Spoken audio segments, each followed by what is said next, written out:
ndabasuje cyane bakunzi ba Rwanda TV, reka mbifurize kuza kura neza aho muri hose. Ngewe ni Ngoma Frank nkuko bisanzwe. Rero nanone nkomeze kubabwira ngo munyihanganire kubwijwi ritameze neza kubera amagripe. Rero nimwumva ijwi ritameze neza nkuko bisanzwe mujye ngo n'izindi mpinduka muranyihanganira. Rero uyu munsi nje kubabwira ese u Rwanda ubundi rukize bingana iki?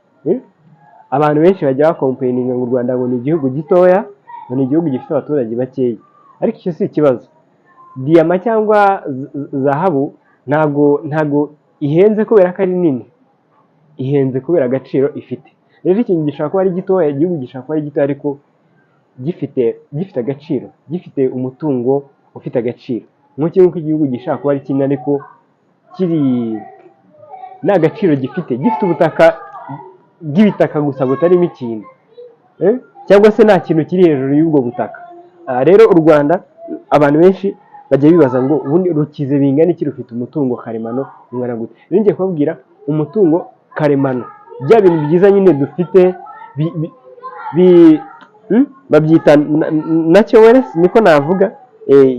Nyine bya bintu ntabwo ndi buvuge ngo inyubako, ntabwo ndi buvuge ngo banke, ntabwo ndi buvuge ngo abantu bafite. Ngiye kubera no bya bintu u Rwanda ubundi mbere na mbere turi ngo rufite imitungo karemano imeze gute. U Rwanda rufite amabuye y'agaciro ari mu moko atandukanye, harimo ayo bita za tantalum,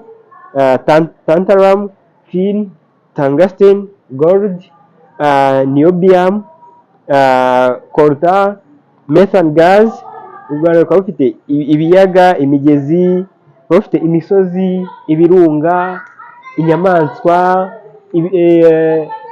Nawe ikintu ushaka kureba iruhande rwawe bishaka kuba ubuvumo, bishaka kuba iki, byose rero nibyo tugiye kubarira mu gaciro, tukavuga ngo u Rwanda rukize bingana gute. U Rwanda rero ibi byose tubibariyemo ibintu biri naturel, ibyo ubona byose nidushaka tubariremo n'izuba ry'u Rwanda, niko navuga, cyangwa se n'imvura y'u Rwanda. Ibyo byose dushaka tubibarimo. U Rwanda rero ibyo byose bihagaze biliyoni 56 z'amafaranga y'amadolari.